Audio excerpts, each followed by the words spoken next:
किसानों के मसीहा, किसानों की आवाज़, हिंदुओं के दीनबंधु, मुसलमानों के रहबर आजम के नाम से जिस महापुरुष को जाना जाता है वो हैं चौधरी सर छोटू राम जी। किसानोँ के हित में किए गए कार्यों के कारण उन्हें राव बहादुर की उपाधि भी दी गई थी। उनका जन्म 24 नवंबर 1881 ईस्वी को हरियाणा के जिला रोहतक गांव गढ़ी सांपला में हुआ था। उस समय रोहतक पंजाब का भाग था। उनका असली नाम राम रिचपाल था। अपने भाइयों में सबसे छोटे होने के कारण उन्हें सारे परिवार के लोग छोटू राम कहने लगे थे। स्कूल रजिस्टर के रिकॉर्ड में भी उनका नाम छोटू राम ही लिखा गया था और बाद में अपनी मेहनत, लगन, त्याग और तपस्या से ही यही छोटू दीनबंधु सर छोटू राम के नाम से प्रसिद्ध हुआ। उनके पिता सुखीराम के पास 10 एकड़ बंजर जमीन थी जिस पर किसानी करते करते वे बोझ के कर्ज में बुरी तरह फंसे हुए थे। उनके परिवार के पास आमदनी का और कोई स्रोत नहीं था। जब वे 11 साल के थे उनकी शादी जिला रोहतक के गांव खेड़ी जट में चौधरी नानाराम की पुत्री ज्ञानो देवी से करा दी गई। सर छोटू राम की प्रारंभिक शिक्षा गांव के स्कूल से ही हुई। उसके बाद आगे की पढ़ाई के लिए क्रिश्चियन मिशन स्कूल दिल्ली में एडमिशन लिया। इसके लिए पढ़ाई का खर्चा बहुत ज़्यादा था। पैसे के लिए पिता सुखीराम अपने बेटे छोटू राम के साथ साहूकार के पास जाते हैं, लेकिन साहूकार उनके पिता का अपमान करते हैं। दोस्तों, छोटू राम जी अपने पिता को लेकर वापस घर आ जाते हैं। अब चौधरी छोटू राम जी के अंदर का युवा जाग चुका था। फिर एक दिन उनकी मुलाकात चौधरी छाजूराम से गाजियाबाद रेलवे स्टेशन पर हुई। उनकी बातचीत होती है और चौधरी छाजूराम जी उनकी बीए तक की पढ़ाई का खर्चा देने को तैयार हो जाते हैं। उन्होंने क्रिश्चियन मिशन स्कूल दिल्ली के हॉस्टल वार्डन के खिलाफ आवाज़ उठाई और चौधरी छोटू राम जी को जनरल रॉबर्ट के नाम से जाना जाने लगा। 1903 ईस्वी में इंटरमीडिएट की परीक्षा पास की। उसके बाद 1905 ईस्वी में सेंट स्टीफन कॉलेज दिल्ली से संस्कृत में ग्रेजुएट हुए। उसके बाद वे आगरा चले जाते हैं। 1910 ईस्वी में आगरा कॉलेज से LLB की पढ़ाई पूरी करते हैं और आगरा एवं लाहौर हाई कोर्ट में एज ए वकील काम करते हैं।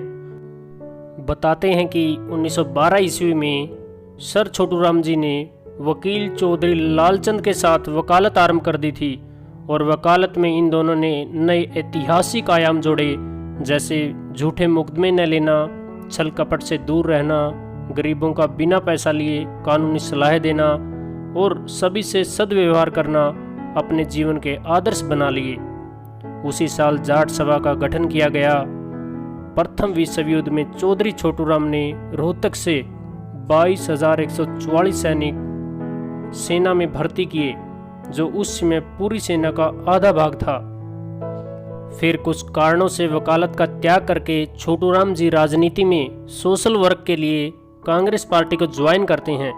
1913 ईस्वी में रोहतक में जाट स्कूल की स्थापना की गई। उनके सामाजिक कार्यों के लिए उन्हें सर की उपाधि दी गई थी और उन्हें सर छोटू राम के नाम से जाना जाने लगा। 1915 ईस्वी में क्रांतिकारी जाट गजट अखबार का संपादन भी किया, जो हरियाणा का सबसे पुराना अखबार है।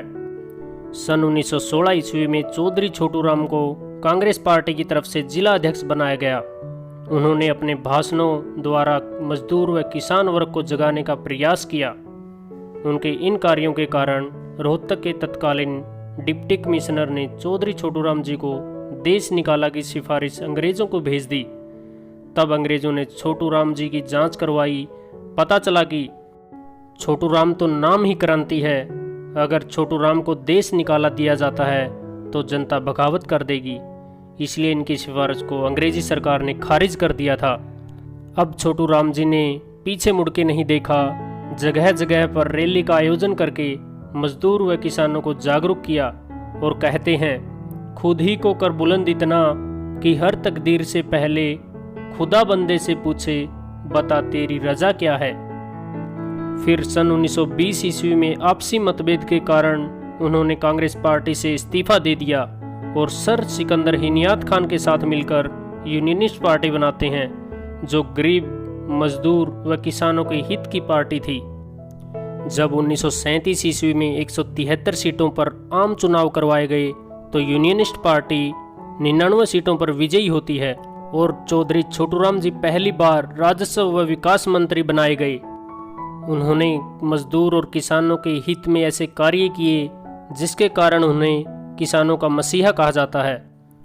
सन 1930 ईस्वी में उन्हें 2 महत्वपूर्ण कानून पास कराने का श्रेय जाता है।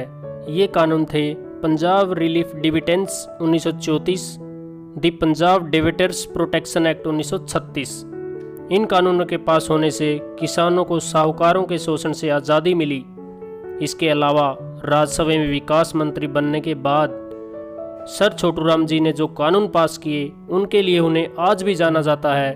वे इस प्रकार हैं: साहूकार पंजीकरण एक्ट 1934, गिरवी जमीनों की मुफ्ती वापसी एक्ट 1938, कृषि उत्पाद मंडी अधिनियम 1938, व्यवसाय श्रमिक अधिनियम 1940, कर्जा माफी अधिनियम 1934, मोर के शिकार पर पाबंदी भी लगाई।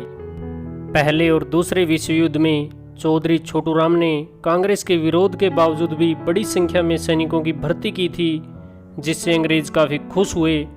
खुश होकर हरियाणा निवासियों को वचन दिया था कि भाखड़ा पर बांध बनाकर सतलुज का पानी हरियाणा को दिया जाएगा। सर छोटूराम ने ही भाखड़ा बांध का प्रस्ताव रखा था। सतलुज के पानी पर बिलासपुर के राजा का अधिकार था। तब सर छोटूराम ने ही बिलासपुर के राजा के साथ समझौते पर हस्ताक्षर किए। बाद में उनके इस प्रोजेक्ट को बाबा भीमराव अंबेडकर ने आगे बढ़ाया। साल 1945 ईस्वी में 9 जनवरी को सर छोटूराम ने अपनी अंतिम सांस ली। वे सेवें तो चले गए, पर उनके लेख आज भी देश की अमूल्य विरासत हैं। आपको बता दें कि हरियाणा के जिला रोहतक के गांव गढ़ी सांपला में प्रधानमंत्री नरेंद्र मोदी ने 9 अक्टूबर 2018 को सर छोटूराम की 64 फुट ऊंची प्रतिमा का अनावरण किया।